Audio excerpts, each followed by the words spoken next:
এসো শিখি কল্যাণের কথা, সবাইকে শেখা কল্যাণের কথা। আলহামদুলিল্লাহি রাব্বিল আলামিন ওয়াসসালাতু ওয়াসসালামু আলা সাইয়্যিদিল আমবিয়া ওয়াল মুরসালিন আম্মা বা'দ ফাআউযু বিল্লাহি মিনাশ শাইতানির রাজিম বিসমিল্লাহির রহমানির রহিম।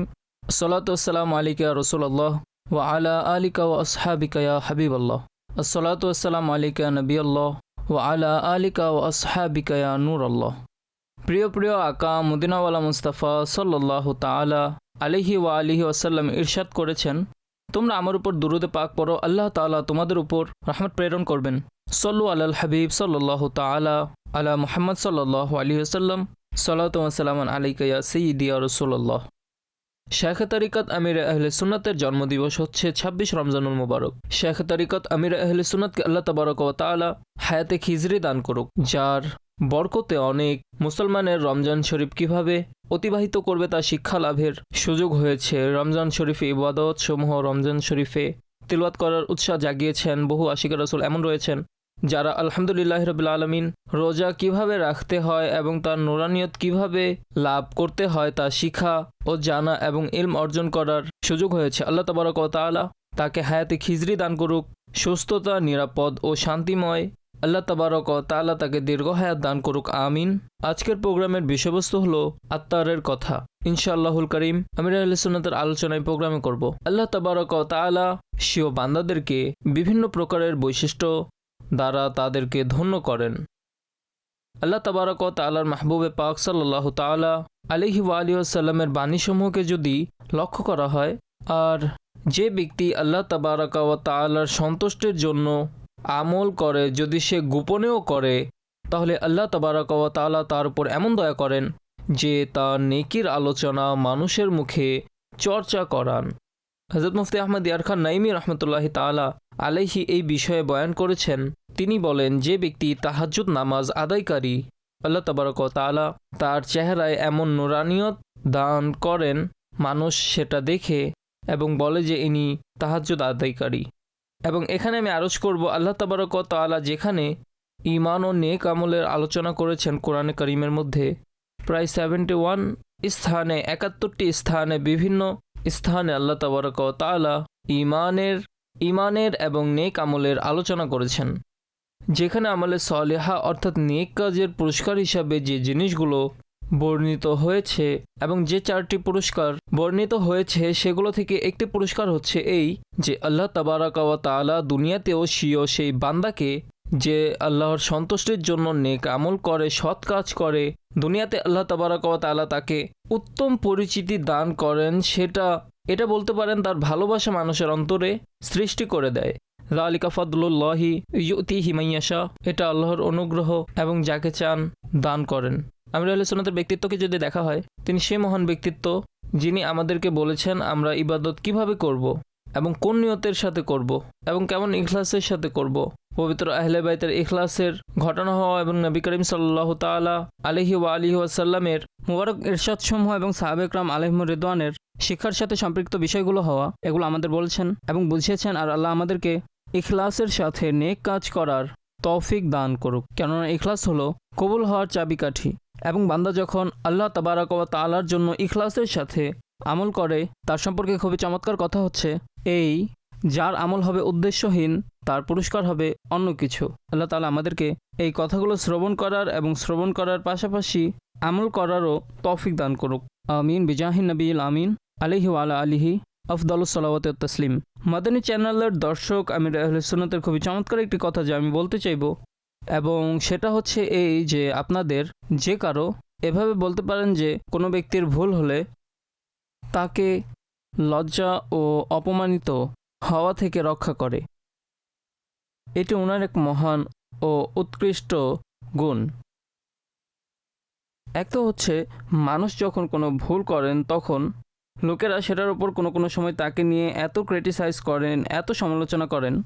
যদি ত্রুটির তুলনায় সমালোচনার দিকে তাকাই এবং সেই লোকটিকে যেভাবে শাসানো হচ্ছে, অর্থাৎ তাকে ধমক দেওয়া হচ্ছে, যদি সেটার দিকে তাকাই তাহলে অনেক অতিরঞ্জিত হয়।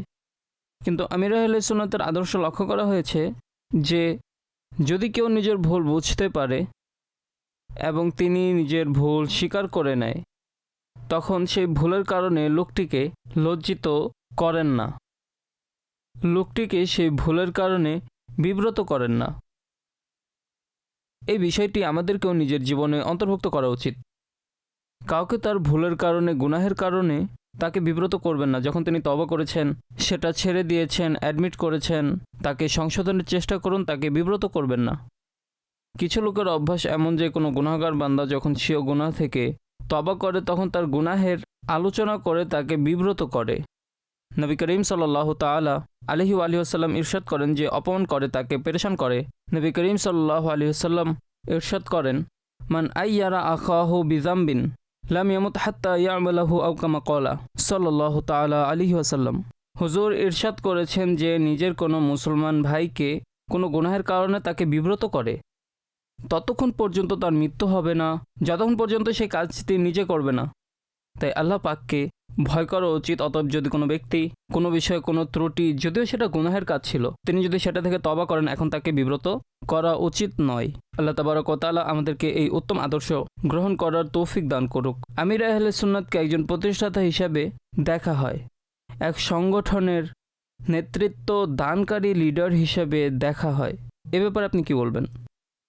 আলহামদুলিল্লাহি রাব্বিল আলামিন ওয়াসসালাতু ওয়াসসালামু আলা খাতামান নবিয়্যিন।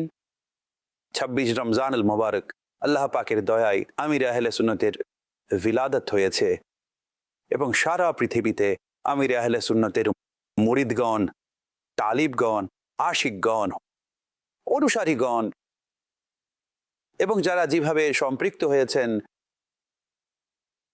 এবং ভালোবাসেন, তারা খুশি উদযাপন করবেন, দোয়া করবেন আল্লাহ পাকের নিকট। আমরাও আজ দোয়া করব, আল্লাহ পাক ওনাকে কল্যাণকর দীর্ঘ হায়াত দান করুন এবং ওনার ছায়া আমাদের সবার উপর দীর্ঘায়িত করুন। প্রিয় হাবিবের উসিলায় আমাদের সবার বাড়িতে আমাদের মুরব্বীরা রয়েছেন, তাদের বিলাদত দিবস যখন আসে, আমরা সবাই তাদের জন্য ভালো কিছু আশা করি, তাদেরকে আমরা উপহার দেই।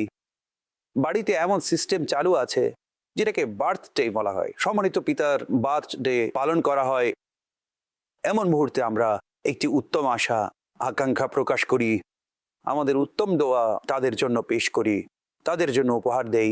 আমির আহলে সুন্নতের জন্য আপনি যেখানে রয়েছেন অবশ্যই দোয়া করবেন এবং তার জন্য একটি খুশি আনন্দ হচ্ছে এই যে তিনি তার জীবনের একটি অংশ যা দাওয়াত ইসলামীর নামে আছে, তিনি এটা চাইছেন যে দাওয়াত ইসলামীকে সাথে নিয়ে চলুন এবং তার আগ্রহ হচ্ছে এই যে আকার উম্মত যেন নেক হয়ে যায়, আকার উম্মত যেন নেক পথে চলে এবং সত্যিকারের আশিকের রসুল হয়ে যায়। তাই এই বাণীও প্রচার করতে হবে এবং আমাদেরকে এই বাণী গ্রহণ করতে হবে।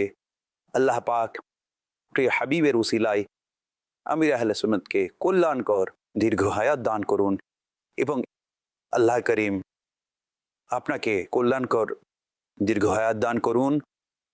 সাল্লু আলাল হাবিব সাল্লাল্লাহু তাআলা আলা মুহাম্মদ সাল্লাল্লাহু আলাইহি ওয়াসাল্লাম। এখন যাচ্ছি আপনাদের সালমান ভাই প্রশ্নের দিকে। জি সালমান ভাই, আপনি কি বলতে চাচ্ছেন? হাজী সাহেব, আমির আহলে সুন্নাতের কিছু দিক আমাদের সামনে রয়েছে এবং মাদানী চ্যানেলের মাধ্যমে দেখি অতুলনীয় জীবন সম্পর্কে। আপনি কি বলবেন? আপনার মন্তব্য কি? প্রথমত অন্য কোনো প্রশ্ন ছিল? এখন প্রথমে এটার উত্তর দিন, পরে সেটার উপর আসবো। ঠিক আছে, আজ আপনার ইচ্ছে মতো করুন। ঠিক আছে ভাই, আপনার পীর সাহেবের বিলাদত দিবস, আমার ইচ্ছে ভাই, কি প্রশ্ন করতে চাচ্ছেন? আমির আহলে সুন্নাতের অতুলনীয় জীবন সেটা কেমন, যেটা কাঙ্ক্ষিত জীবন? ঘরে বসবাস করার সিস্টেম কেমন, সম্পর্ক টিকিয়ে রাখার ব্যাপারে ওনার ব্যবহার কেমন, ওনার ইবাদত সম্পর্কে কেমন, আপনি অনেক কাছ থেকে অবজার্ভ করেছেন, কি বলবেন? আমির আহলে সুন্নাতের উপর আল্লাহ পাকের কোটি কোটি রহমত বর্ষিত হোক। জীবনের সেই একটা দিক আপনি সত্যিই বলেছেন যা আমার সামনে আছে, তা প্রায় সময় মিডিয়ার মাধ্যমে আপনাদের সামনে আসে এবং ফয়জানে মদিনায় অথবা যেখানে ইসলামী ভাইরা ফিজিক্যালি থাকেন তারা দেখেন। কিন্তু এখান থেকে যখন অফ স্ক্রিন হয় অথবা ইসলামী ভাইরা উঠে যান, আপন কক্ষে চলে যান অথবা আপন ঘরে চলে যান, নিজ অফিসে চলে যান, তখন একে তো হচ্ছে আমির আহলে সুন্নাতের জীবনের নিয়ম নীতি এমন, সালমান ভাই যা একজন সফল ব্যক্তির নিদর্শন, সফল ব্যক্তির চিহ্ন, তিনি কখনো অবসর থাকেন না। আমিরে আহলে সুন্নতের জীবনের একটি চমৎকার দিক হচ্ছে তিনি অবসর নন। এটা আমি বলছি না, আমিরে আহলে সুন্নত স্বয়ং বলছেন। যদি আমি বলি আমার এটা করার সময়ও নেই, ওটা নিয়ে আমিরে আহলে সুন্নত লাইভ করেছেন। এটা এককভাবে বলেননি, এটি সমষ্টিগতভাবে বলেছেন। যাদের স্মরণ আছে তাদের মনে পড়বে, মাশা আল্লাহ, যারা আমিরে আহলে সুন্নতকে গভীর দৃষ্টিতে দেখেন, প্রতিদিন দেখেন, এটা সম্পূর্ণভাবে একনিষ্ঠভাবে যারা দেখেন, এই কয়েকটি বিষয় হয়তো তাদের স্মরণে থাকবে। এবং যারা অমনোযোগী হয়ে দেখেন, কখনো দেখেন না, তাদের তো সবকিছু স্মরণে থাকবে না। এক তো হচ্ছে এটা তার জীবনের সর্বোত্তম এবং খুবই চমৎকার একটি দিক যা ফলো করা উচিত, সেটা হচ্ছে আমিরে আহলে সুন্নত অবসরে থাকেন না। সময়কে গুরুত্ব, সময়কে মূল্য, সময়কে প্রপার ইউটিলাইজেশন, যে প্রপার ইউটিলাইজেশন রয়েছে সেটা হচ্ছে আমিরে আহলে সুন্নতের সিরাতের মহান একটি দিক। ওনার সর্বপ্রথম কখনো যদি আমরা একাকীভাবে চলি, এক তো হচ্ছে সমষ্টিগতভাবে ইবাদত হয় ঘরে যখন তিনি একা থাকেন। আমি ওনাকে কখনো অবসরে দেখিনি। কখনো যখন আমি যাই, আমি আগেও আরজ করেছি, আমি বলি হুজুর আপনার সময় থাকলে আমাকে একটু দেবেন। তিনি বলেন সময় তো নাই, কিভাবে দেব? তখন আমাকে বলতে হবে যে হুজুর একটু সময় বের করে দেবেন। এমনভাবে সময়ের পার্থক্য হয়। তিনি সর্বদা নিজের সময়কে কোনো না কোনো কাজে ইউটিলাইজ করে থাকেন। তার কাছে কাজের স্তূপ রয়েছে। তিনি নামাজ পরিপূর্ণ আদায় করেন, তার নামাজ পরিপূর্ণ আদায় করে। হাজী সাহেব, তিনি কি সব পরিপূর্ণ পড়তেন? আপনি বলেছেন তিনি সব নামাজ পরিপূর্ণ পড়তেন না, কিছু সুন্নত নফল ইত্যাদি ছেড়ে দিতেন। ইশরাক চাষ নিয়মিত পড়তেন না, আওয়াবিন নিয়মিত পড়তেন না। তেমনিভাবে অন্যান্য যেগুলোকে আপনারা নফল ইবাদত বলেন সেগুলো নিয়মিত পড়তেন না। এবং অনেকে যারা নামাজ পড়েন, এতে এমন বহু লোক রয়েছে যারা ফরজ ওয়াজিব আদায় করেন এবং সুন্নত সমূহ ছেড়ে দেন, আবার কখনো সুন্নতগুলো আদায় করেন, মুস্তাহাবগুলো ছেড়ে দেন, কেবল সুন্নতের উপর আমল করেন। আমিরে আহলে সুন্নতের নামাজ হচ্ছে তিনি মুস্তাহাব থেকে শুরু করে শর্তসমূহ পরিপূর্ণ আদায় করেন। এটা আমি আপনাকে অনেক মূল্যবান কথা বলেছি, অনেক দামি কথা বলেছেন। যখন স্বয়ং আমিরে আহলে সুন্নতের সাথে একবার কেউ বললেন হুজুর এটা তো মুস্তাহাব, তখন তিনি বললেন মুস্তাহাব কি ছেড়ে দেওয়ার জিনিস? এটা ছিল জ্ঞান গর্ভ উত্তর। অর্থাৎ মুস্তাহাব যদি কিতাবে লেখা থাকে এই আমলটি মুস্তাহাব, তাহলে এর উদ্দেশ্য কি এই ছেড়ে দেওয়ার যোগ্য? এমন নয়। এর উদ্দেশ্য হচ্ছে এটার উপর আমল করা উচিত। তাই মুস্তাহাব ছেড়ে দেওয়ার মতো যোগ্য হতে পারে না। মুস্তাহাব হচ্ছে আমলের জন্য, এটা অন্যান্য সাধারণ মানুষকে বোঝানোর জন্য। যেমন আপনি নামাজের পর তাসবিহে ফাতিমা পড়েন, সুবহানাল্লাহ 33 বার, আলহামদুলিল্লাহ 33 বার, আল্লাহু আকবার 34 বার, এভাবে তাসবিহ পড়েন, এটা হচ্ছে মুস্তাহাব। আপনি নামাজের পর আয়াতুল কুরসি পড়েন, আয়াতুল কুরসি পাঠ করা হয় তার এবং জান্নাতের মাঝখানে একমাত্র মৃত্যুই হচ্ছে দূরত্ব। মৃত্যুর সাথে সাথেই বেহেশতে চলে যাবে। এই দুটি আমল যেগুলো আমি বয়ান করেছি, এই দুটি হচ্ছে মুস্তাহাব যেগুলো আপনি করে থাকেন। এই মুস্তাহাব সমূহের এক বিরাট লিস্ট রয়েছে। নামাজের ভেতরেই অনেক মুস্তাহাব রয়েছে এবং নামাজের ভেতরেই অনেক সুন্নত রয়েছে। দুই সিজদার মাঝখানে যে বিরতি আছে সেখানে আমির আহলে সুন্নাত দৃষ্টি আকর্ষণ করেছেন। অনেকের মনোযোগ থাকে না। কওমার ব্যাপারে তিনি যে দৃষ্টি আকর্ষণ করেছেন, এতে অনেকের মনোযোগ থাকে না। আল্লাহু আকবার, আল্লাহু আকবার, আল্লাহু আকবার বলে যখন আপনি কওমা থেকে সিজদায় যাচ্ছেন, আল্লাহু আকবার বলতে বলতে আপনি যখন কওমা থেকে সিজদায় যাচ্ছেন, তখন আল্লাহু আকবার এর আলিফ শুরু করবেন এবং বার বলে সিজদায় মাথা রাখবেন। এবং এই যে সুন্নত এবং মুস্তাহাব সমূহ এবং নামাজের যে একটা নিয়ম পদ্ধতি যা আমির আহলে সুন্নাত বয়ান করেন, নামাজ সমূহ এর উপরই প্রতিষ্ঠিত। বাহ! এই যে আমি কোরআন কারীমের সূরা মুমিনুনের প্রথম আয়াতগুলো পড়ছিলাম, নামাজের হিফাজত করে, সেটার তাফসীর যখন আপনি পড়বেন, নামাজকে তার শর্ত, তার ফরজ, তার ওয়াজিব, তার সুন্নত, তার মুস্তাহাব সহকারে আদায় করে এবং তার সময় মতো আদায় করে। শর্তের মধ্যে সময় চলে আসে। আমির আহলে সুন্নাত প্রথমত নিজের নামাজ, একবার এমন হয়েছে মুফতি কাসিম সাহেব এবং আমি সহ আমির আহলে সুন্নাতের সাথে কিছুদিন সফর সঙ্গে ছিলাম। কোন একটি জায়গায় আমি ছিলাম, আমির আহলে সুন্নাত ছিলেন, আমরা সবাই একই স্থানে ছিলাম। এরপর মুফতি সাহেব একটি কথা বলেছেন, আমির আহলে সুন্নাতের একটি বিষয় লক্ষ্য করেছি। মুফতি সাহেব প্রথমবারই আমির আহলে সুন্নাতের সাথে এভাবে সময় কাটিয়েছিলেন। তার একটি মন্তব্য আমার কাছে ছিল, আমি সেটা শেয়ার করছি। আমিরে আহলে সুন্নতের একটি বিষয় লক্ষ্য করেছি যে তার স্বভাব ধীরগতি সম্পন্ন, তাড়াহুড়ো নেই, ধীরগতি কিন্তু অলসতা নয়। ধীরগতি সেটা মধ্যপন্থা, এক হচ্ছে ধীরগতি অলসতা হয়ে যায়, এক হচ্ছে ধীরগতি যেখানে মধ্যপন্থা থাকে, ইনসাফ থাকে, প্রত্যেক কিছু সময় মতো ধীরস্থিরভাবে সম্পন্ন করেন। এমনকি নামাজও, এটা মুফতি কাসিম সাহেবের আল্লাহ আলামু সম্ভবত ওনার স্মরণে আছে। মুফতি সাহেবের স্মরণশক্তি মাশাআল্লাহ, ওনার মেধাশক্তি খুবই প্রখর। তিনি বলেন আমিরে আহলে সুন্নতের সাথে আমি কিছুদিন কাটিয়েছি, আমি এটা নোট করেছি যে আমিরে আহলে সুন্নতের এই যে আন্দাজ, তিনি তার ইলমের পরিধি অনুযায়ী সেই হিসেবে তিনি বর্ণনা করেন প্রত্যেক কিছু নিজ নিজ সময় মতো হচ্ছে, কিন্তু তাড়াহুড়োর মধ্যে শেষ হচ্ছে না, তাতে পূর্ণ সময় দিচ্ছেন। আমির আহলে সুন্নতের একটি অভ্যাস হচ্ছে, সালমান ভাই সেটার হক আদায় করেছেন, আহার করার মতো, নামাজ পড়েছেন, নামাজ পড়ার মতো। স্বয়ং তিনি বলেন যখন নামাজের সময় হবে প্রত্যেক সে সকল বিষয় যা আপনাদের বাধা সৃষ্টি করে, খুশুকে বাধা দেয়, এমন শব্দ তিনি ব্যবহার করেছেন, যা আপনার খুশুর মধ্যে বাধা সৃষ্টি করে। নামাজের মধ্যে যে একাগ্রতা রয়েছে, আপনার নামাজের মধ্যে যে হুজুরি রয়েছে, যদি আপনার পিপাসা লাগে আগে পানি পান করে নিন, অন্যথায় নামাজের মধ্যে পানির কথা স্মরণে আসবে।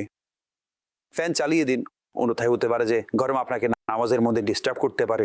প্রত্যেক সেই জিনিস যা নামাজের খুশুর মধ্যে বাধা সৃষ্টি করে, প্রথমে তা দূর করে দিন। আমি আপনাকে বলি প্রিয় ইসলামী ভাইয়েরা, যে ব্যক্তির নামাজের এই অবস্থা হবে, একাকিতে যদি এই অবস্থা হয়, একাকিত্বের মধ্যে যা আপনি প্রশ্ন করেছেন, সমষ্টিগতভাবে সেটার অবস্থা অসাধারণ।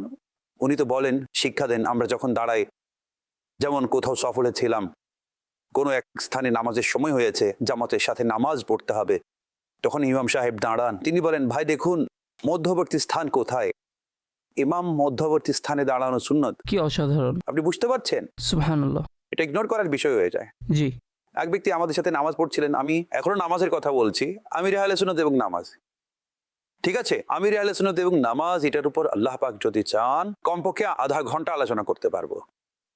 এক সম্মানিত ব্যক্তি ছিলেন, মাশাআল্লাহ, আল্লাহ পাক তাকে নিরাপদে রাখুন, খুবই সুন্দর, খুবই অসাধারণ এবং বড় আলেম ও জ্ঞানী ব্যক্তিত্ব ছিলেন, আলিম ছিলেন। আমরা সফরে ছিলাম এবং আমিরে আহলে সুন্নাতের সাথে ছিলাম। সম্মানিত ব্যক্তি চেয়ারের উপর নামাজ শুরু করে দিলেন, তখন আমিরে আহলে সুন্নাত তাকে আহরজ করলেন, জনাব চেয়ারের উপর। তখন তিনি অপারগতার কিছু কারণ বললেন, তিনি স্বয়ং একজন আলিম, আমিরে আহলে সুন্নাতকে সীমাহীন ভালোবাসেন। মাশাআল্লাহ, ওলামাদের বিরাট একটা লিস্ট আমিরে আহলে সুন্নাতকে আপ্রাণ ভালোবাসেন, অসাধারণ ভালোবাসেন। এবং আমিরে আহলে সুন্নাত, আমি মনে করি যে সম্ভবত এমন ওলামা আহলে সুন্নাত এই মুহূর্তে পৃথিবীতে অবস্থান করছেন, আমার সুধারণা যে সম্ভবত তারা প্রতিদিন ওনার হায়াত বৃদ্ধির জন্য দোয়া করেন, হে আল্লাহ এই মহান ব্যক্তিকে নিরাপদে রাখুন, ওনার নিরাপত্তার মধ্যে উম্মতের জন্য কল্যাণ রয়েছে। আমার এটা সুধারণা যে এমন অনেক ওলামায়ে কেরাম রয়েছেন।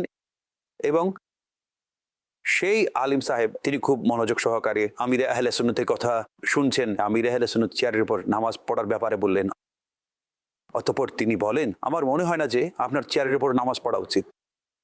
তারপর তিনি চেয়ার সরিয়ে দিলেন, হ্যাঁ তৎক্ষণাৎ চেয়ার সরিয়ে দিলেন এবং তিনি চেয়ার ব্যতীত নামাজ পড়লেন। এর কয়েক বছর পর, আমরা 2-3 বছর পর আমার সাথে সাক্ষাৎ হয়। তিনি বলেন, ইমরান ভালো আছেন? আমিরে আহলে সুন্নতের হায়াত বৃদ্ধি হোক।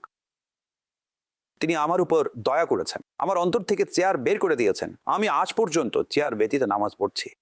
এমনিভাবে আমরা একটি দেশে ছিলাম, সেখানে আমাদের সাথে এক ভদ্রলোক ছিলেন, তার বাইপাস অপারেশন হয়েছিল, কিছুদিন অতিবাহিত হলো, তিনিও বসে নামাজ পড়ছেন। আমিরে আহলে সুন্নাত তার সাথে কথা বললেন, আপনি ভালো আছেন? আপনি বসে নামাজ পড়ছেন? আমিরে আহলে সুন্নাত লক্ষ্য করলেন তিনি আসছেন, যাচ্ছেন, দাঁড়াচ্ছেন, বসছেন, কথাবার্তা বলছেন। তিনি তাকেও কিছু প্রশ্ন করলেন। তিনি বলেন, আপনি দাঁড়িয়ে দাঁড়িয়ে নামাজ পড়ুন। তিনি সেই দিন দাঁড়িয়ে নামাজ পড়লেন। আমার শেষ অবগতি পর্যন্ত, যদি আমি বলি হতে পারে আজ দিন পর্যন্ত তিনি দাঁড়িয়ে দাঁড়িয়ে নামাজ পড়ছেন। মানুষকে নামাজের সংশোধন, একে তো হচ্ছে সালন ভাই নিজের সংশোধন, নিজের নামাজ এবং নিজের নামাজ সঠিক হওয়া, নিজের নামাজের যত্নবান, ওজের মধ্যে মুস্তাহাব সহ আমল করেন। কাপড় ভিজে যাওয়ার ব্যাপারে হায় হায় হায়, আপনি বুঝতে পারছেন, ওযুর পানি যেন কাপড়ে না পড়ে। কাপড় ভিজে যাওয়ার ব্যাপারে এটা মানুষের জানা নেই, অনেক বিষয় জানা নেই, যেমন অজুখানায় কিবলামুখী হয়ে বসা, বাহ, উঁচু স্থানে বসা, কথা বুঝতে পারছেন? জি অবশ্যই। অজুখানায় এটা আবশ্যক। এরপর আমির আহলে সুন্নাত নিয়মিত ভাবে গুরুত্ব দিয়ে থাকেন, এগুলো সব শরীয়তের সুন্দর বিষয় আপনার সামনে বর্ণনা করছে। যে ব্যক্তিদের জীবনের মধ্যে আপনি চিন্তা করুন মুস্তাহাবের এত গুরুত্ব রয়েছে, তার জীবনের মধ্যে ফরজ, ওয়াজিব, নাজায়েজ ও জায়েজ, হারাম ও হালাল, নাজায়েজ ও জায়েজ, হারাম ও হালালের কি গুরুত্ব হবে আপনি একটু কল্পনা করুন। মুস্তাহাবের উপর সুন্নতের স্তর রয়েছে, তিনি মুস্তাহাব ছুটে যাওয়াকে পছন্দ করেন না। আমি বলছি না যে কিছু মুস্তাহাব ছুটে যায় না, যার মুস্তাহাব ছুটে যাওয়া পছন্দ নয়, পছন্দ হওয়া না হওয়া তখনই হবে যখন মুস্তাহাবের জ্ঞান থাকবে। এখন শ্রোতাদের মধ্যে কিছু মানুষ এমন হবেন যারা হয়তো প্রথমবার জানতে পারছেন যে জানাব এটা হচ্ছে এমন, অর্থাৎ যার মিসওয়াকের আঁশ যদি নালায় ভেজে যায় তখন সেটার অনুভূতি হয়। মিসওয়াক হচ্ছে নবীর সুন্নতের উপকরণ, ঠিক আছে, তিনি তা অনুভব করেন। এবং অজু করার সময় পানির ব্যবহার, তিনি অজু করার সময় কেউ একবার অজুর ভিডিও বানিয়েছিলেন, সেই ভিডিওটি ছিল কিন্তু কি অসাধারণ। যদি অতিরঞ্জিত না হয় আমি বলতে পারি সম্ভবত হতে পারে যে আমির আহলে সুন্নাত অজুর মধ্যে পানির একটা ফোঁটাও নষ্ট হতে দেন না। কি অঞ্জলিতে অসাধারণ। পানি নেওয়া, পানির স্পিড কতটুকু রাখতে হয়, পা ধোয়ার জন্য, মুখ ধোয়ার জন্য, পায়ের গোড়ালির জন্য, পায়ের তালু ধোয়ার জন্য, এবং শীতকালে কিভাবে পা ধৌত করতে হয় এবং গ্রীষ্মকালে পা ধৌত করার কি নিয়মগুলো আছে, এগুলো আমি ইবাদত সম্পর্কিত বিষয় বলছি। ফরজ ও ওয়াজিব সমূহ অর্থাৎ যেগুলো আপনি বুঝতে পারবেন সেগুলো বলছি। সেগুলো এই বিষয় যেগুলোকে আমির আহলে সুন্নাত এগিয়ে নেন এবং বলে থাকেন।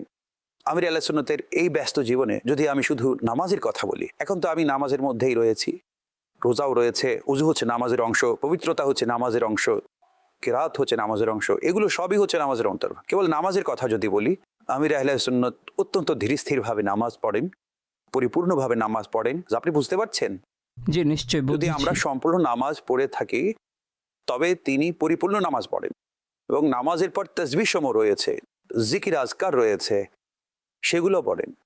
এগুলো আমিরে আহলে সুন্নাতের কর্মকাণ্ডের মধ্যে রয়েছে। যে যারা ব্যস্ত মানুষ হন তারা কিছু জিনিস ছেড়ে দেন, কিন্তু আমি তার জীবনে আমিরে আহলে সুন্নাত সম্পর্কে যদি আমি আপনাকে একটা কথা বলি, আমিরে আহলে সুন্নাত হচ্ছেন আবাদ মস্তক খায়র বরকত। আল্লাহ পাক ওনার সময়ের মধ্যে খায়র বরকত রেখেছেন, আমিরে আহলে সুন্নাতের সময়ের মধ্যে খায়র বরকত রেখেছেন। যেমন কখন যদি ফ্লাইটের সময় হয়ে যায়, ফ্লাইট সফরের যে সময় রয়েছে, আমরা কিছুটা গড়বড়ে এবং নার্ভাস হতে শুরু করি, কিন্তু তিনি পরিপূর্ণরূপে সফরের দোয়াগুলো, সফরের নফলগুলো এবং ইবাদত সম্পর্কিত যা কিছু রয়েছে, কি অসাধারণ সালমান ভাই। আমার আমিরে আহলে সুন্নাত এমন এক অতুলনীয় আবিদ, বাস তিনি আবিদ, তিনি আবিদ। ফিকহের সকল নিয়ম কানুন এবং শরিয়তের সকল আহকামের পাশাপাশি খুশু ও হুজুর যতগুলো ব্যাপার রয়েছে সবগুলো সামনে রেখে ওনার নামাজ পড়ার যে আন্দাজ রয়েছে তা অসাধারণ। তিনি যখন নামাজ পড়েন, নামাজের মতো নামাজ পড়েন, অসাধারণভাবে নামাজ পড়েন। আল্লাহ পাক ওনার এমন চমৎকার সর্বোত্তম নামাজের সদকা দান করুন। ওনার নামাজ দেখে আমরা যে কিতাবে পড়েছি, আমাদের আসলাফদের নামাজের কথা মনে পড়ে, বুজুর্গদের নামাজ সম্পর্কে যা আমরা পড়েছি। আমরা তো আল্লাহর সেই নেক বান্দাদেরকে দেখিনি যাদের আলোচনা কিতাবে লেখা হয়েছে।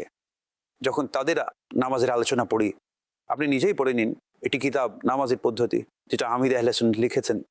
চিন্তা করুন, আপনি যদি নামাজের পদ্ধতি কিতাবটি পড়েন, সেখানে আমির আহলে সুন্নাত বলেছেন নামাজ কিভাবে আদায় হয়। আপনি চিন্তা করুন আমির আহলে সুন্নাত নামাজ কিভাবে পড়েন। ওনার নামাজের এমন অবস্থা, নামাজ হচ্ছে মৌলিক ইবাদত। সুবহানাল্লাহ। হাজী সাহেব, আমি মজলিসের রাবেতা উলামায়ে মাশায়েখের জিম্মেদারি আমার কাছে ছিল, সেই জিম্মেদারির মধ্যে দীর্ঘদিন অতিবাহিত করেছি। তো বড় বড় শাইখুল হাদিস এবং উলামায়ে কেরামের দরবারে হাজিরি দেওয়ার সৌভাগ্য হয়েছে। একটি কথা এখনও আমার স্মরণে আছে যা ওনারা বলেছিলেন, আমির আহলে সুন্নাত হচ্ছেন আসলাফদের স্মৃতিস্তম্ভ। স্মৃতিস্তম্ভ। সেই কথাটি আপনি এই মুহূর্তে বলেছেন। যখন ওনার ইবাদতের পদ্ধতি আমরা দেখি তখন বুজুর্গদের ইবাদতের কথা স্মরণ আছে। সেই কথাই এইভাবে আমারও ওলামায়ে কেরামের সাথে সাক্ষাৎ হয়েছে, ওনাদের সাথে কথাবার্তা হয়েছে, আলাপ হয়েছে। মাশাআল্লাহ, ওনাদের মধ্যে অনেক সৈয়দ সাহেব রয়েছেন, একজন সৈয়দ সাহেব আছেন এবং ওনার অনেক পরিচিতিও আছে। মাশাআল্লাহ, উনি আমির আহলে সুন্নাতকে অনেক ভালোবাসেন। তিনি এমন বলেন যে এই মুহূর্তে, এই যুগে তিনি আমাদের আসলাফদের স্মরণ করিয়ে দেন। এক হচ্ছে আসলাফদের মাসলাক মতাদর্শ, কোনো ক্ষেত্রে আপনি তার মধ্যে উদাসীনতা ও দুর্বলতা দেখতে পাবেন না। আলহামদুলিল্লাহ। বড় আশ্চর্য বিষয় হচ্ছে এই, উনি আকীদা ও বিশ্বাস মতাদর্শের প্রতি এমন অবিচল যে এই ফাইজান ওনার সোহবতে যিনি আসেন তিনিও ফাইজান লাভ করতে থাকেন এবং তিনি নিজেও আল্লাহ পাকের ব্যাপারে রসুল আকরাম সাল্লাল্লাহু আলাইহি ওয়াসাল্লাম, অন্যান্য নবীগণ আলাইহিমুসসালাম, সাহাবাই কেরাম, আহলে বাইত আথার, আউলিয়া কামিলিন, সেই হিসেবে ওনার যে প্রশিক্ষণ হয়। আমি আহলে সুন্নাতের আরও একটি বিষয় আপনাদেরকে আরজ করব, যা আপনি বলছেন ওনার জীবনের একটি অসাধারণ দিক হচ্ছে, যেটা আমরা নিজেদের মধ্যে সাজাই, সেটা হচ্ছে আদব। ওনার জবান এবং ওনার ওঠা বসার যে নিয়ম রয়েছে সেটা যেমন আদবের ছাঁচে ঢালাই হয়েছে, আদব শব্দ ওনার জীবনীতে আমরা এত দেখেছি। ওনার কথাবার্তা হচ্ছে আদবে ভরপুর। আকায়ে দো জাহাঁ সাল্লাল্লাহু আলাইহি ওয়াসাল্লামের আলোচনা, আল্লাহ পাকের নাম উচ্চারণ করা, প্রিয় মুস্তাফা করিমের আলোচনা করা, সাহাবায়ে কেরামের। আপনি কখনো সাহাবায়ে কেরামের আলোচনা এভাবে শুনবেন না। সিদ্দিক এভাবে বলেছেন, ওমর এভাবে বলেছেন, ফারুক এভাবে বলেছেন, আলী এভাবে বলেছেন, ওসমান এভাবে বলেছেন। তিনি মাশাআল্লাহ, তিনি তার জবান এবং সময়কে সঠিক ব্যবহার করেন। মুসলমানদের প্রথম খলিফা হযরত সৈয়দুনা সিদ্দিক আকবর রাদিয়াল্লাহু তাআলা আনহু সম্পূর্ণভাবে উল্লেখ করেন, অর্থাৎ বয়ান চলাকালীন তিনি এই জিনিসগুলো ছুড়ে যেতে দেন না। যেমন হযরত সৈয়দুনা বাহলুল দানা রহমতুল্লাহ আলাইহি তিনি এভাবে পরিপূর্ণ বলেন, মাওলা আলী শেরে খোদা কাররামাল্লাহু তাআলা ওয়াজহাহুল করিম খাতুনে জান্নাত, তার নিয়ম উপাধির সাথে বলা শাহজাদি কাউনাইন বিবি ফাতেমা রাদিয়াল্লাহু তাআলা আনহা। এইভাবে চমৎকার বিষয় হলো এই, যখন হাসনাইনে করিমাইনের আলোচনা করেন তখন নবী করিম সাল্লাল্লাহু আলাইহি ওয়াসাল্লামের সাথে তাদের যে সম্পর্ক রয়েছে সেটা সহ তিনি উল্লেখ করেন। আপনার মনে হবে যে আমি এই যে কথাগুলো বলছি, আপনিও আপনার বয়ান এবং আলাপ আলোচনার মধ্যে এই জিনিসগুলোকে অন্তর্ভুক্ত করেন। অন্তর্ভুক্ত তো হবে, কিন্তু তার অন্তর্ভুক্ত করার যে সৌন্দর্য এটা অসাধারণ। এই সকল বিষয়ের মধ্যে একজন ব্যক্তি বুঝতে পারেন যে সালমান ভাই, আমার পেছনে লক্ষ কোটি মানুষ রয়েছে, আমি তাদেরকে কি ডেলিভারি করছি। তিনি তাদেরকে আদব ডেলিভারি করছেন। তিনি তার অনুসারী এবং অনুরাগীদেরকে আদব ডেলিভারি করছেন। কোনো জিনিস পড়ে রয়েছে তা তুলে নেওয়া, মসজিদের আদব, পানাহারের আদব, বড়দের আদব, সৈয়দগণের আদব, প্রতিটি জিনিসের মধ্যে আদব। আদব এবং সম্মানের সাথে কথাবার্তা বলা। কেউ এলে আপনি হয়তো দেখেছেন, আমি তো জানি না, আপনার ছাত্র জীবনে আমির আহলে সুন্নাতের দরবারে উপস্থিত হয়েছেন কিনা? জি নিশ্চয়ই আমি উপস্থিত হয়েছি। একজন ছাত্র যখন আমির আহলে সুন্নাতের দরবারে আসেন, উলার হোক অথবা সানিয়ার, আমির আহলে সুন্নাত যখন জানেন উনি হচ্ছেন একজন ইলমে দ্বীনের ছাত্র, আপনি হয়তো দেখেছেন তিনি দাঁড়িয়ে অভ্যর্থনা জানাতেন। কখনো কি আপনাকে দাঁড়িয়ে অভ্যর্থনা জানিয়েছেন? এমনটি করেছেন তো ছাত্র জীবনে? নিশ্চয়ই করেছেন। ঠিক আছে, দাঁড়িয়ে অভ্যর্থনা জানান, আদব। মুফতিয়ানে কেরাম যখন আসেন, আল্লাহ আল্লাহ, আমি দেখেছি মুফতিয়ানে কেরামদেরকে। আমরা একবার আমাদের দারুল ইফতা আহলে সুন্নতের যে 2-3 জন মুফতিয়ানে কেরাম রয়েছেন, আমির আহলে সুন্নতের সাথে ব্যক্তিগত পরামর্শ ছিল।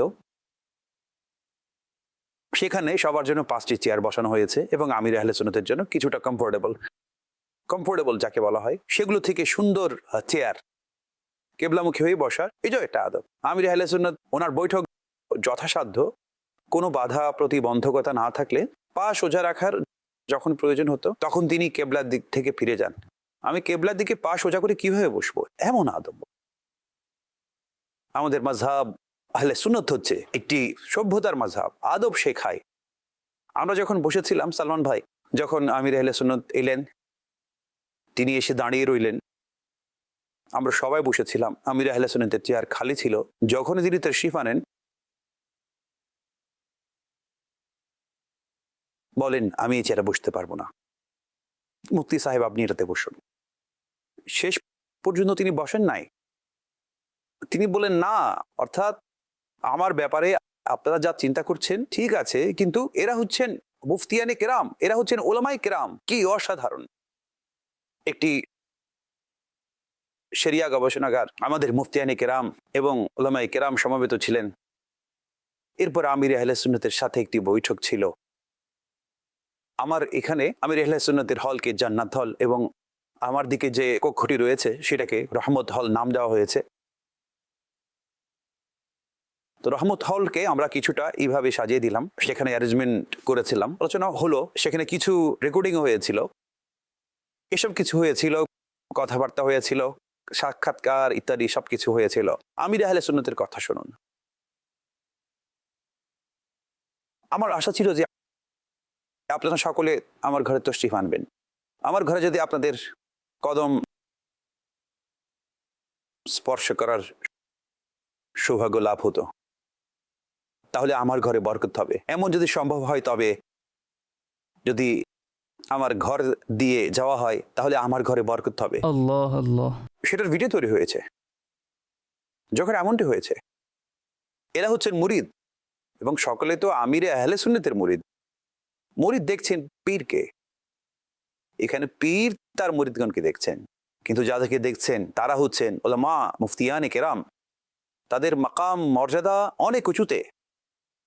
এটা তাদের সবার জন্য ঈদের মতো হয়েছিল। রাস্তা ছিল উপর দিক থেকে, তারা সবাই আসলেন, আমির আহলে সুন্নতের জান্নাত হলে দাঁড়ালেন। আমির আহলে সুন্নত রুমে গেলেন, রুমে গিয়ে উপহার নিয়ে এলেন, সবাইকে উপহার দিলেন, গেদে গেদে দোয়া করতে লাগলেন, গে আল্লাহ, এরা আমার সম্মান রেখেছে, তুমি কিয়ামতের দিন আমাকে লজ্জিত করো না। তিনি যে নিজেকে নগণ্য মনে করে দোয়া করেছেন, ইসলামী ভাই কান্না শুরু করে দিয়েছেন। যা বলছি সেটা নিয়ে মুভি তৈরি হয়েছে, আমাদের মুফতিয়ানে কেরাম, ওলামায়ে কেরাম এটা নিয়ে ভিডিও বানিয়েছেন। এরপর ওনাদের যে মন্তব্য এবং আগ্রহ ছিল সেটা আমার জানা আছে। অর্থাৎ এসব বিষয় আমির আহলে সুন্নাত ডেলিভার করেন, আমির আহলে সুন্নাত এগুলো ডেলিভার করেন, আমির আহলে সুন্নাত আদব ডেলিভার করেন, এক সুন্দর আদর্শ ডেলিভার করেন, এবং আমাদেরকে বলছেন আমরা নিজেদের জীবন কিভাবে অতিবাহিত করব এবং কার সাথে কিভাবে ব্যবহার করব। सुब्हानअल्लाह। हमको और सुन्नी आलिमों से प्यार है, इंशाअल्लाह दो जहां में अपना बेड़ा पार है। सुब्हानअल्लाह। জি, কল নিন। নিশ্চয়ই কল নিচ্ছি। ইমরান আত্মারি কসবা থেকে বলছি। নিগরানি সুরার নিকট আমার প্রশ্ন হচ্ছে যে একজন মুরিদকে দৈনিক কতবার নিজ পীর ও মুর্শিদকে স্মরণ করা উচিত? দেখুন, এই ব্যাপারে তো আমি কোথাও পড়িনি কতবার স্মরণ করা উচিত, কিন্তু আমার নিজস্ব অভিমত হচ্ছে যে কমপক্ষে কমপক্ষে কমপক্ষে প্রত্যেক নামাজে নিজের পীরের জন্য দোয়া করা উচিত। Medina Medina.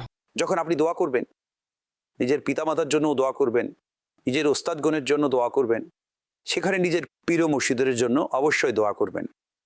কমপক্ষে এতটুকু করবেন। তারপর এটা করবেন যে উঠতে বসতে, এবং আমির আহলে সুন্নাতের কিছু প্রিয় খাবার রয়েছে, যখন আমাদের ঘরে খাবার রান্না হবে তখন আমাদের ঘরেও সেই খাবার রান্না হবে। আমির আহলে সুন্নাতের এটা প্রিয়, তাই খাবারের সময়, আসা যাওয়ার সময়, কোথাও পৌঁছলে এমন কোনো জিনিস দেখলে, ভাই এটা আমির আহলে সুন্নাতের প্রিয়। আমির আহলে সুন্নাত মুরিদের জন্য এমন যে কোনো মুহূর্তে আপন পীরের স্মরণ তার হৃদয়ের মাঝখানে অবস্থান করে। তার হৃদয়ে যত বেশি পীরের স্মরণ, পীরের কল্পনা অন্তরে যত বেশি থাকবে, তখন ইনশাআল্লাহ তাআলা তিনি কামিল পীরের ফয়েজ লাভ করতে থাকবেন, এবং এই ফয়েজ তাকে পথ প্রদর্শন করতে থাকবে।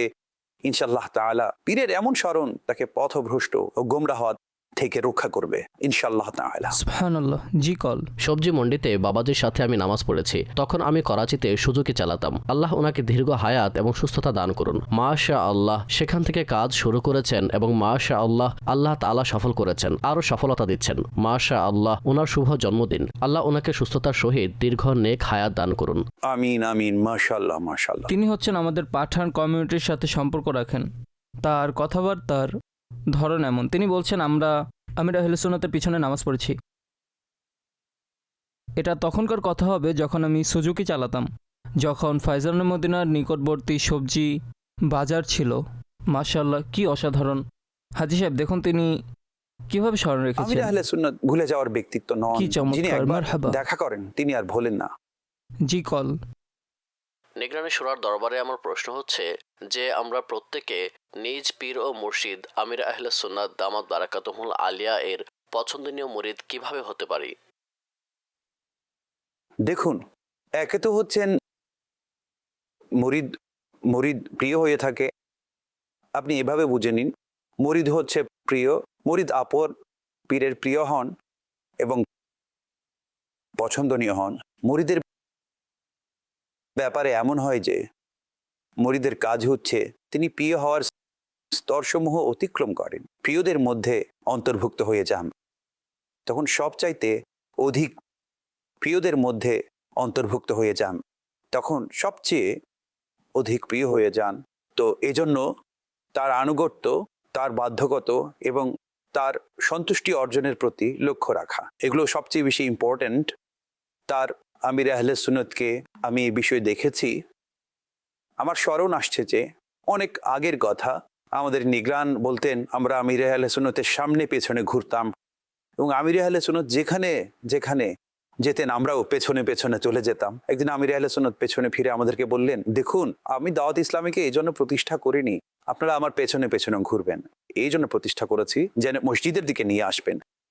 আমাদের নিগরান আমাদেরকে বলেন আমরা সেই দিন থেকে গিয়ে এবং মসজিদের দিকে মানুষকে নিয়ে আসতে শুরু করি। আমির আহলে সুন্নতকে আমি দেখেছি যে ওনার সর্বাধিক স্নেহ, মোহাব্বত, ভালোবাসার অধিক হকদার তিনি হন যিনি সুন্নতের উপর আমল করেন, দিনের অধিক খেদমত করেন এবং নেককার হন, পরহেজগার হন, লজ্জাশীল হন এবং তার ব্যক্তিত্বের মধ্যে তাকওয়া, পরহেজগারি দৃশ্যমান হয় এবং তাকে দাওয়াত ইসলামীর কাজ করতে দেখা যায়। দাওয়াত ইসলামীর কাজ কি? মসজিদ ভিত্তিক সংগঠন। দাওয়াত ইসলামীর কাজ কি? গুনাহ থেকে রক্ষা করা। দাওয়াত ইসলামীর কাজ কি? পরহেজগারির দিকে আহ্বান করা, ইশকে রাসূলের দিকে আহ্বান করা, সাহাবা ও আহলে বাইতের মহব্বতের দিকে আহ্বান করা, জান্নাতের পথে চালানো, এগুলো হচ্ছে দাওয়াত ইসলামিক কাজ। যিনি এই কাজগুলো নিয়মিত করেন, আলহামদুলিল্লাহ আমি দেখেছি যে আমির আহলে সুন্নাত তাকে খুবই গুরুত্ব দেন। তেমনিভাবে মাথায় ইমামা থাকা, চেহারায় এক মুষ্টি দাড়ি থাকা এবং মাথায় বাবরি চুল থাকা, মুঝকে लगता है वो प्यारा सर पे इमामा जुल्फे दाढ़ी जो सजाते हैं, এটা আমির আহলে সুন্নাতের একটি শেপ যেখানে তিনি নিজেই প্রশংসা করছেন কে আমার প্রিয়। মাথায় পাগড়ি থাকা, চেহারায় এক মুষ্টি দাড়ি থাকা এবং মাথায় বাবরি চুল থাকা। তিনি কেন প্রিয় হলেন? তিনি প্রিয় আকা সাল্লাল্লাহু আলাইহি সাল্লামের সুন্নতের উপর আমল করেন, সুন্নতগুলো সাজিয়েছেন। একজন আশিকে রাসূল ওনার কাছে কত যে প্রিয় হয় যিনি সরকার সাল্লাল্লাহু আলাইহি ওয়াসাল্লামের সুন্নতের উপর আমল করেন। সুবহানাল্লাহ। ওনার আদর্শ এমন। মারহাবা, জি কল। প্রিয় প্রিয় নিগরানি শুরা এবং সালমান আঙ্কেল, আল্লাহ পাক আমিরে আহলে সুন্নতকে কল্যাণকর দীর্ঘ হায়াত দান করুক, আমিন। আমি 50,000 বার দুরুদের সওয়াব আমিরে আহলে সুন্নতকে পেশ করছি। জাযাকাল্লাহু খায়রা। আমিন আমিন, মাশাআল্লাহ। ছোট শিশুরা অনেক কাজের দিকে ধাবিত হয়েছে। অর্থাৎ এই বিলাদত দিবস 26শে রমজান, এটি এত খায়ের ও বরকতময়, আল্লাহ করুক এটি যেন সবার বুঝে আসে, সকলে যেন অবগত হয় এটি এত খায়ের ও বরকতময়। আমি যখন থেকে দাওয়াত ইসলামীতে এসেছি, আমি আহলে সুন্নাতের বিলাদত দিবস আমি দেখেছি। আমি যখন দাওয়াত ইসলামীতে এসেছি আশিকানে রসুল সেই সময় থেকে, আমি 91-এ এসেছি। আমি যখন এসেছি আমির আহলে সুন্নাতের বিলাদত দিবস ইসলামী ভাইরা উদযাপন করেন এবং আমি দেখেছি সে সময় থেকে আমি দেখেছি আমির আহলে সুন্নাতের বিলাদত দিবস উপলক্ষে যা সম্পৃক্ত তা হচ্ছে নেক কাজের দিকে উৎসাহ দেওয়া। যেমন ছোট শিশুরাও, ছেলে অথবা মেয়ে, 5,000 বার দুরুদে পাক উপহার হিসেবে পেশ করেছেন। ছোট্ট শিশু 50,000 বার দুরুদে পাক পাঠ করেছে। কোনো ব্যক্তি অনেকবার কোরআন পড়েছে, কত সূরা পড়েছে। আমির আহলে সুন্নাতের জাত হচ্ছে খায়র ও বরকতের ওসিলা। অর্থাৎ আপনি ওনার বিলাদত দিবস উদযাপন করেছেন, আপনার নেকি করার সুযোগ হচ্ছে। যার বিলাদত দিবস উদযাপন করা নেক কাজে গণ্য হয়, চিন্তা করুন ওনার সংস্পর্শ কত বড় নেক কাজে গণ্য হবে, ওনার সাথে সম্পৃক্ত থাকা কত মহান নেক কাজে গণ্য হবে। যিনি তার সাথে সম্পৃক্ত হয়ে যান, যিনি তার মুরিদ হয়ে যান, তিনি কত সৌভাগ্যবান, তার কত সৌভাগ্য। শিশু থেকে বৃদ্ধ পর্যন্ত যারা তাকে অ্যাপ্রিসিয়েট করেন, যারা তাকে দোয়ার মাধ্যমে স্মরণ করেন, হে আল্লাহ তাকে নিরাপদে রাখুন, নিরাপত্তা দান হাজি সাহেব, করুন। কেন অ্যাপ্রিসিয়েট করবে না? আপনি দেখুন আমাদের শিশুদের দৃষ্টিভঙ্গিকে হেফাজত করেছেন। আপনি দেখুন বাল্যকাল থেকে ছোট ছোট শিশুরা সে নারা দিচ্ছে মুহাম্মাদে মুস্তাফা সর্বশেষ নবী, অর্থাৎ নবী করিম সাল্লাল্লাহু আলাইহি ওয়াসাল্লামের যে গুণটি, তিনি হচ্ছেন খাতামুন নবিয়িন, অর্থাৎ খাতমে নবুয়তের উপর ঈমান। এটা বলা যায় যে যা একেবারে প্রথম পর্যায় থেকে অন্তর্ভুক্ত করা হয়েছে। ছোট ছোট শিশুরা এটা জিকির করছেন। দেখুন সাহাবে কিরামের মহব্বতের আলোচনা হচ্ছে, নবী সকল সাহাবী জান্নাতি জান্নাতি। যেটা নিয়ে ফাসাদ দাঁড়াচ্ছে তা নিয়ে মাশাআল্লাহ আমাদের ওলামায়ে আহলে সুন্নাত তারা যথেষ্টভাবে মনোযোগ দিচ্ছেন এবং বয়ান ইত্যাদি হচ্ছে, কিতাবাদি লেখা হচ্ছে। আপনি হয়তো দেখেছেন দাওয়াত ইসলামের শুরুর দিকে যে খুতবা ছিল সেখানে কিছুটা পরিবর্তন করা হয়েছে। আলহামদুলিল্লাহি রাব্বিল আলামিন ওয়াসসালাতু ওয়াসসালামু আলা সাইয়্যিদিল মুরসালিন। আমরা শুরু থেকে এভাবে পড়ে আসছিলাম, সেটা আমির আহলে সুন্নাত চেঞ্জ করেছেন, আলহামদুলিল্লাহি রাব্বিল আলামিন ওয়াসসালাতু ওয়াসসালামু আলা খাতামান নবিয়্যিন। অর্থাৎ এই হচ্ছে প্রক্রিয়া। ইসলামাবাদে এক উচ্চ পদস্থ কর্মকর্তার সাথে আমার সাক্ষাৎ হয়েছে। তিনি আমাদের বলেন, আমরা পার্লামেন্টে এভাবেই কাজ করেছি, এভাবেই করেছি। আমরা বললাম, আমরা এটাই করেছি, আমরা আমাদের খুতবার মধ্যে খাতামুন নবিয়্যিন শুরু করেছি, আমরা এমন কাজ করেছি। অথবা আমাদের স্লোগান খাতামুন নবিয়্যিন। কোনো কোনো সময় শিশুরা বলতে পারেন না, তারা বোঝে না, তাদের জন্য এমন একটি স্লোগান তৈরি করে দেওয়া হয়েছে যেন শিশুদের অন্তরে গেঁথে যায়। আকা সাল্লাল্লাহু আলাইহি সাল্লাম হচ্ছেন আমাদের শেষ নবী। এটা হচ্ছে একটি হিকমত পূর্ণ নীতি। তাই বলা হয়ে যায় আমির আহলে সুন্নাত হচ্ছেন হাকিমুল উম্মাত। তার মধ্যে রয়েছে হিকমতপূর্ণ নীতি। সহজভাবে যদি শিশুদেরকে কোনো জিনিস দেওয়া হয় তখন তার পদ্ধতি একরকম হয়, এবং সাধারণ ব্যক্তিদেরকে কোন জিনিস কোন পদ্ধতিতে দিতে হবে যা তাদের বিশ্বাস ও চিন্তাধারাকে ঠিক করে দৃঢ়তা ঠিক করবে এবং দৃঢ়তা সৃষ্টি করবে। এই জন্য আমির আহলে সুন্নাত এই নীতি গ্রহণ করেছেন। কল নিন। এই উম্মতে মুসলিমার উপর আমির আহলে সুন্নতের অনেক বড় অনুগ্রহ রয়েছে। তিনি আমাদেরকে দাওয়াত ইসলামের মতো বড় উপহার দিয়েছেন। আল্লাহ আমির আহলে সুন্নত এবং দাওয়াত ইসলামীকে হেফাজত করুন। আই লাভ দাওয়াত ইসলামী। মাশাআল্লাহ, মারহাবা। জি, নিগরানি শুরাকে, আপনার সকল টিমকে, সালমান ভাইকে এবং মাদানী চ্যানেলের দর্শক ও শ্রোতাদেরকে আমির আহলে সুন্নতের জন্মদিবসের অনেক অনেক মোবারকবাদ পেশ করছি। হুজুর, এমন মুহূর্তে বন্ধুরা একে অপরকে উপহার গিফট পেশ করে থাকেন। আপনি আমাদেরকে বলুন, আমির আহলে সুন্নাত দামাত বারাকাতুহুমুল্লাহ আলিয়ার নিকট কী ধরনের গিফট পছন্দনীয়, এবং আপনি ও মুসলমান ভাইয়েরা আমির আহলে সুন্নাতকে কী ধরনের গিফট দিয়েছেন, এটাও ইরশাদ করুন। আমরা তো এটাই বলি যে মুর্শিদকে আমরা কি পেশ করব, আমাদের কোন বিষয়টা আছে, এই অন্তরটাও আপনার, এই প্রাণটাও আপনার। আল্লাহ আল্লাহ আল্লাহ, মুর্শিদকে আমরা কি পেশ করব, এই প্রাণটাও আপনার। আমির আহলে সুন্নাত নিজে এই ব্যাপারে আমাদেরকে উৎসাহ দিয়েছেন।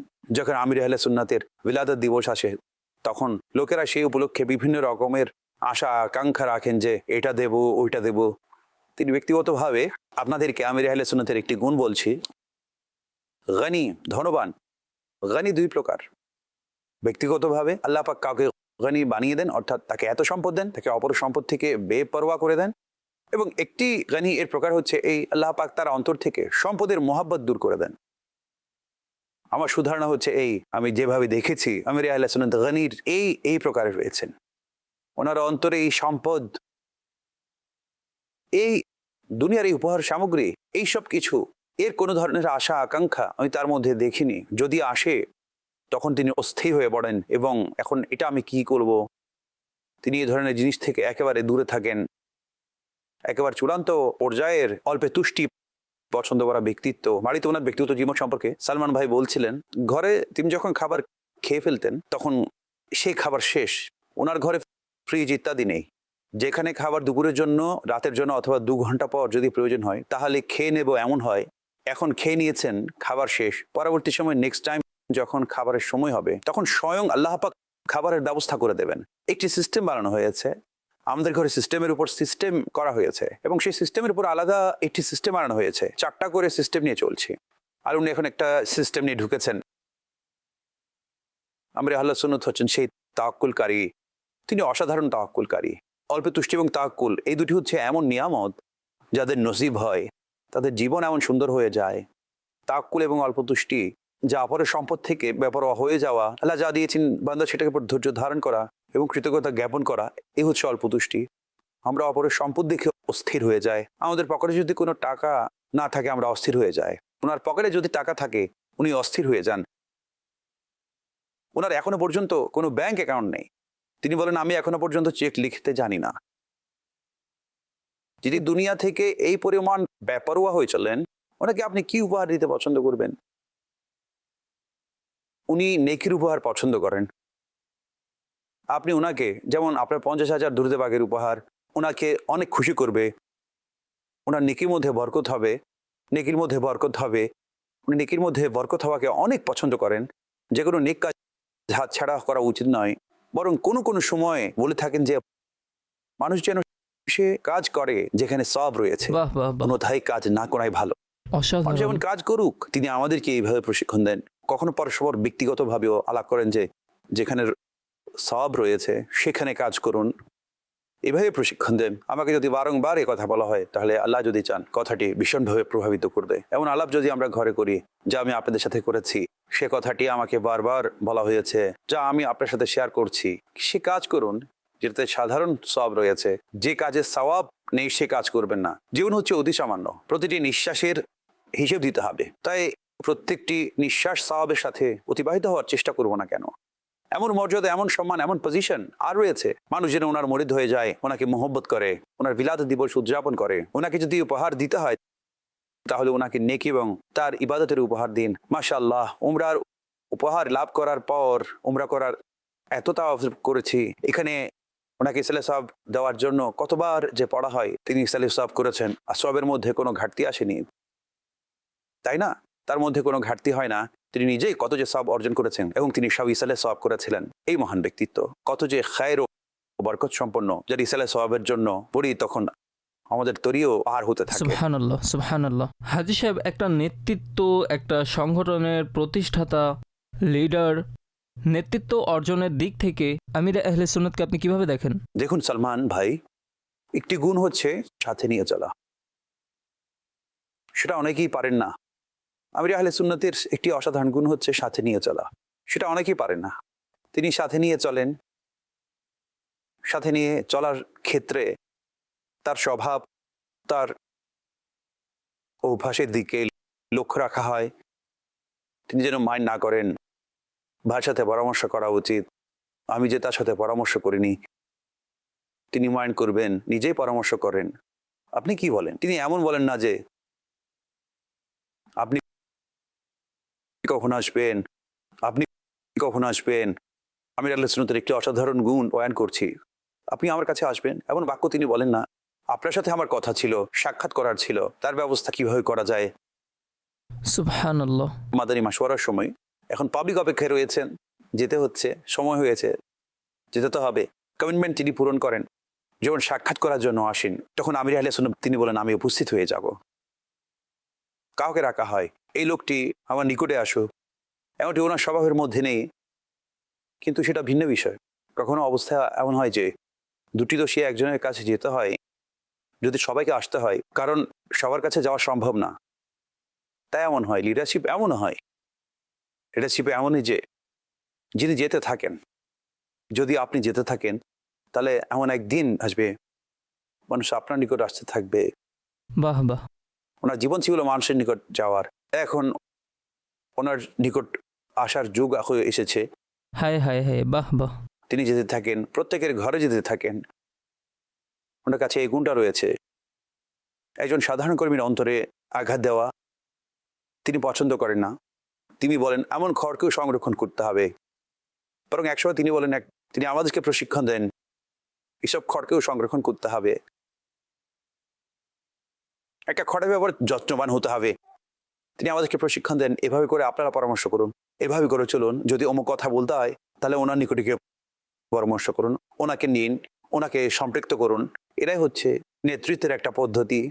এটাই হচ্ছে নেতৃত্বের একটা পদ্ধতি। তিনি সাথে নিয়ে গেছেন এবং নিজের বড়দেরকেও, যারা সাংগঠনিক অর্গানাইজেশন লিড করছেন তাদেরকেও, এবং 3-4 নং নিচে যারা আছেন তাদেরকেও, অথবা সংগঠনের সাধারণ কর্মীদের জন্য এবং সাধারণ শ্রমিকদের জন্য তিনি অ্যাভেলেবল হবেন, অথবা সংগঠনের সাধারণ কর্মীদের জন্য এবং সাধারণ শ্রমিকদের জন্য তিনি অ্যাভেলেবল হন।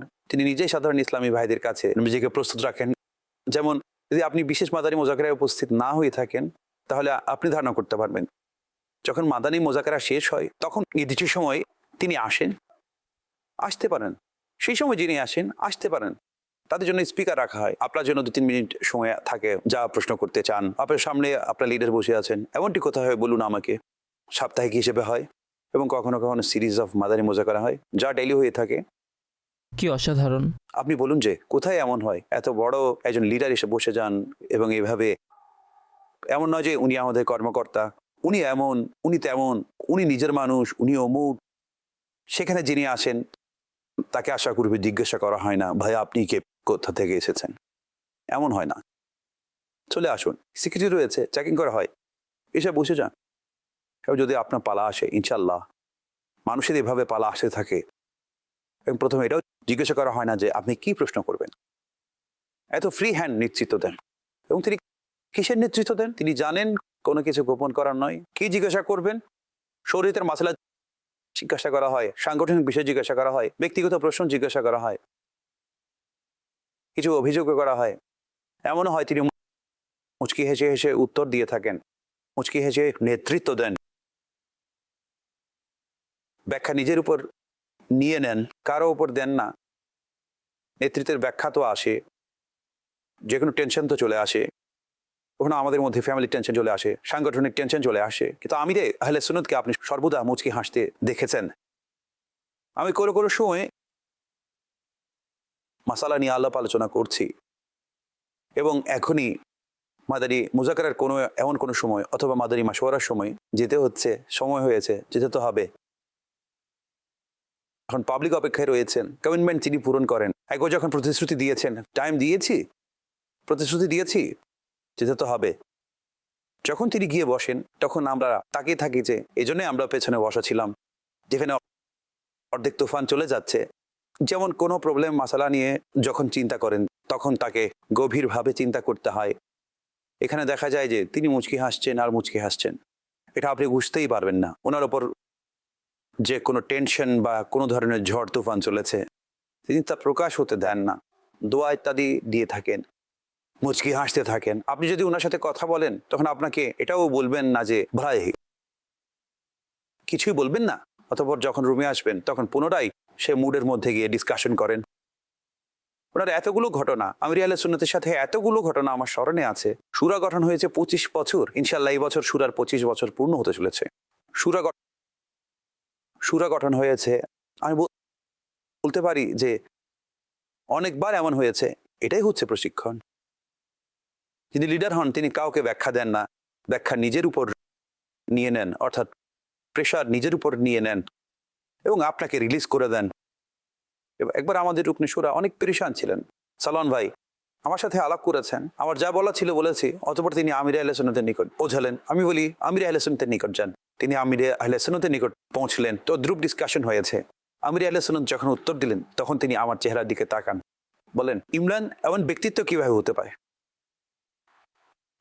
আমি বলি ভাই দেখে নিন, উনি হচ্ছেন আমির আহলে সুন্নাত। এভাবে প্রশিক্ষণ দেন।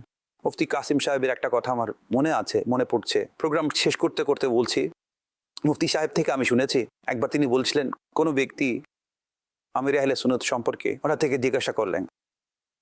তখন মুফতি সাহেব বলেন সেটা সারাংশ এমনই, কোনো বয়ান হচ্ছে বা কোনো আলাপ আলোচনা হচ্ছে, তখন মাইক ডিস্টার্ব হচ্ছে, মাইকের প্রবলেম ছিল, তখন আলোচনার মাঝখানে এসে মাইক চ্যাটিং করছেন। মুফতি সাহেব বলেন পরবর্তীতে আমি আমির আহলে সুন্নাতকে জিজ্ঞাসা করি আপনার রাগ আসেনি এমন মুহূর্তে? মাইকম্যান আসছে যাচ্ছে এবং সবকিছু প্রবলেম হয়ে যাচ্ছে, এবং মুফতি সাহেব এভাবে কিছু বলেছেন।